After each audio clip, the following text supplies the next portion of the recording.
ಏನೇ ಹೇಳಿ ವಾರ ಎಲ್ಲ ಮನೇಲಿ ದೀಪ ಹಚ್ಚಿ ದೇವ್ರ ಪೂಜೆ ಮಾಡಿಲ್ಲ ಅಂದರೆ ಮನೇಲಿ ಏನೋ ಒಂಥರ ಅನಿಸುತ್ತೆ, ನೆಗೆಟಿವಿಟಿ ಫೀಲ್ ಆಗುತ್ತೆ.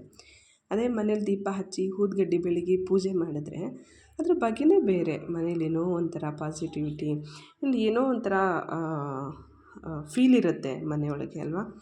ಸೊ ಮನೇಲಿ ಸೂತಕ ಇತ್ತು, ಹಾಗಾಗಿ ನಾವು 11 ದಿನದವರೆಗೂ ಪೂಜೆ ಮಾಡಿರಲಿಲ್ಲ ಮನೇಲಿ. 11 ದಿನ ಆದಮೇಲೆ ಇವತ್ತು ಮನೆ ಕ್ಲೀನ್ ಮಾಡಿಕೊಂಡು, ದೇವ್ರ ಮನೆ ಕ್ಲೀನ್ ಮಾಡಿಕೊಂಡು, ಮನೆಗೆಲ್ಲ ತೀರ್ಥ ಹಾಕ್ಸಿ ಪೂಜೆ ಮಾಡ್ಕೊಂಡ್ವಿ. ಇಲ್ಲಿ ನೋಡ್ಬೋದು ದೇವ್ರ ಮನೆ ಕ್ಲೀನ್ ಮಾಡ್ಕೋತಾ ಇದ್ದೀನಿ. ದೇವ್ರ ಮನೆ ಕೆಲಸ ಮತ್ತು ದೇವ್ರ ಪಾತ್ರೆಗಳನ್ನ ತೆಗಿಬೇಕಾದ್ರೆ ಹುಷಾರಾಗಿ ಮಾಡಬೇಕು.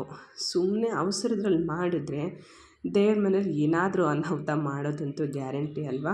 ಅದಕ್ಕೆ ನಾನು ಇಲ್ಲಿ ಎಲ್ಲನೂ ನಿಧಾನಕ್ಕೆ ಎಲ್ಲ ಪಾತ್ರೆನೂ ಎತ್ತಿಟ್ಕೊತಾ ಇದ್ದೀನಿ. ಕಳ್ಸೋದು ನೀರು, ಬಿಂದಿಗೆ ನೀರು ಎಲ್ಲನೂ ಗಿಡಕ್ಕೆ ಹಾಕಿ ಆಮೇಲೆ ದೇವ್ರ ಫೋಟೋ ಎಲ್ಲ ತೆಗೆದು ಒರೆಸ್ಕೊತಾ ಇದ್ದೀನಿ. ಹಾಗೆ ಒಣಗಿರೋ ಬಟ್ಟೆ ತಗೊಂಡು ದೇವ್ರ ಬಾಗಿಲುಗಳ್ನ ಒರೆಸ್ಕೊಂಡು, ಮತ್ತು ಬೇರೆ ಇನ್ನೊಂದು ದೇವ್ರ ಬಟ್ಟೆ ತಗೊಂಡು ದೇವ್ರ ಮನೆ ಗೋಡೆ ಎಲ್ಲನೂ ಒರೆಸ್ಕೊಂಡು ನಿಧಾನಕ್ಕೆ ಎಲ್ಲನೂ ಒರೆಸ್ಕೊಂಡೆ. ದಿನ ಏನು ಹಾಗೆಲ್ಲ ಒರೆಸಲ್ಲ, ಫುಲ್ಲು ಡೋರು ಎಲ್ಲನೂ ಒರೆಸಲ್ಲ. ಇವತ್ತು ಪೂಜೆ ಮಾಡಬೇಕಿತ್ತಲ್ಲ ಹಾಗೆ. ನೆಕ್ಸ್ಟು ಪಾತ್ರೆ ತೊಳೆಯೋಕ್ಕೆ, ದೇವ್ರ ಪಾತ್ರೆ ಎಲ್ಲನೂ ತೊಳ್ಕೊಳ್ಳೋದಕ್ಕೆ ಅಂತ ಅಂದ್ಬಿಟ್ಟು ಒಂದು ಫಾರ್ಮುಲಾ ರೆಡಿ ಮಾಡ್ಕೊತಿದ್ದೀನಿ ಇಲ್ಲಿ. ಯಾಕೆ ಅಂದರೆ ಇದನ್ನು ಹಚ್ಚಿ ಮಾಡೋದ್ರಿಂದ ಬೇಗ ಪಾತ್ರೆನ ತೊಳಿಬೋದು ಅಂತ. ಸೊ ಇಲ್ಲಿ ನೆಕ್ಸ್ಟು ದೇವ್ರ ಪಾತ್ರೆ ತೊಳ್ಕೊತಾ ಇದ್ದೀನಿ. ಫಸ್ಟು ಬೆಳ್ಳಿ ಪಾತ್ರೆಗಳನ್ನ ತೊಳ್ಕೊಂಬಿಡ್ತೀನಿ. ಇಲ್ಲಿ ನೋಡ್ಬೋದು ನಮ್ಮನೆ 3 ಶಂಕು ಇದೆ. ಸೊ ಶಂಕುಗಳ್ನೂ ಸಹ ಹುಷಾರಾಗಿ ಹ್ಯಾಂಡ್ಲ್ ಮಾಡಬೇಕು. ಸ್ವಲ್ಪ ಮಿಸ್ ಆದರೂ ಒಡೆದೋಗ್ಬಿಡತ್ತೆ. ಆಮೇಲೆ ಒಂದು ಬ್ರಷ್ ಇಟ್ಕೊಂಡಿದ್ದೀನಿ ದೇವ್ರ ವಿಗ್ರಹಗಳನ್ನೆಲ್ಲನೂ ತೊಳೆಯೋದಕ್ಕೆ ಅಂದ್ಬಿಟ್ಟು.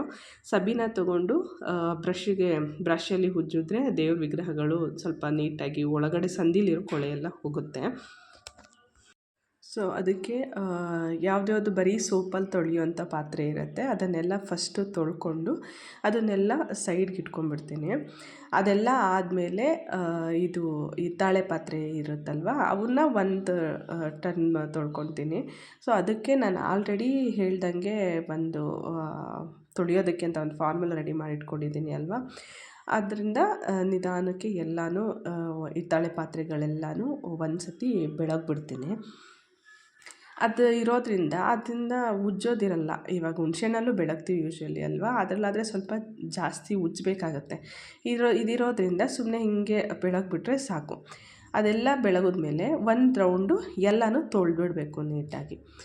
ಎಲ್ಲನೂ ತೊಳೆದ್ಮೇಲೆ ನೆಕ್ಸ್ಟು ಮತ್ತೆ ಸಬೀನನೋ ಇಲ್ಲ ಸೋಪು ಏನೋ ಒಂದು ತೊಗೊಂಡು ಎಲ್ಲದಕ್ಕೂ ಹಿತ್ತಾಳೆ ಪಾತ್ರೆಗೆಲ್ಲ ಹಚ್ಚಿಬಿಟ್ಟು ಅದನ್ನು ಮತ್ತೆ ನೀಟಾಗಿ ತೊಳಿಬೇಕು. ಆವಾಗ ಅದು ಕಪ್ಪಾಗಲ್ಲ.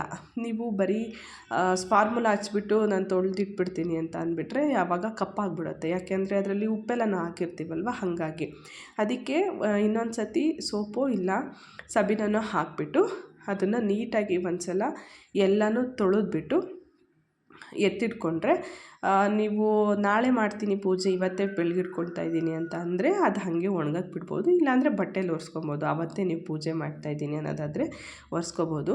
ನಾನು ಬೆಳಗ್ಗೆನೇ 7:30ಗೆ ನಾವು ಪೂಜೆ ಮಾಡೋದಕ್ಕೆ ಇಟ್ಕೊಂಡಿದ್ದರಿಂದ ಬೆಳಗ್ಗೆ ಎಲ್ಲನೂ ಮಾಡೋಕ್ಕಾಗಲ್ಲ ಅಂತ ಹಿಂದಿನ ದಿನ ಎಲ್ಲ ಮಾಡಿಕೊಂಡೆ. ಇಲ್ಲಿ ನೋಡ್ತಿರ್ಬೋದು ನಾವು ಕರೆದಿದ್ವಿ, ಅವ್ರು ಬಂದು ಅವರೇ ನೀರು ತೊಗೊಂಡು ಬಂದಿದ್ದರು ಬಿಂದಿಗೆ ಎಲ್ಲನೂ ತೀರ್ಥ ಮಾಡಿಕೊಂಡು. ಸೊ ಅವ್ರು ಬಂದು ಮನೆಗೆಲ್ಲ ತೀರ್ಥ ಹಾಕಿಬಿಟ್ಟು, ನಮ್ಮ ಮನೇಲಿ ಗಂಡಸರು ಜನ್ವಾರ ಚೇಂಜ್ ಮಾಡ್ಕೊತಾರೆ. ಅಪ್ಪಾಜಿ ಒಬ್ಬರೇ ಇದ್ದರು, ಹಾಗಾಗಿ ಅವರು ಚೇಂಜ್ ಮಾಡಿಕೊಂಡ್ರು. ಇನ್ನು ಸೂತಕ ಏನು ಅಂತ ಅಂದರೆ ನಮ್ಮ ವಾರ್ಗಿತ್ತಿ ಅವ್ರಿಗೆ ಪಾಪು ಆಗಿತ್ತು, ಹಾಗಾಗಿ ಸೂತಕ ಅಂತ ಹೇಳಿದ್ದು. ಅದಕ್ಕೆ ಇದು ಪೂಜೆ ಎಲ್ಲ ಮಾಡಿರೋದು.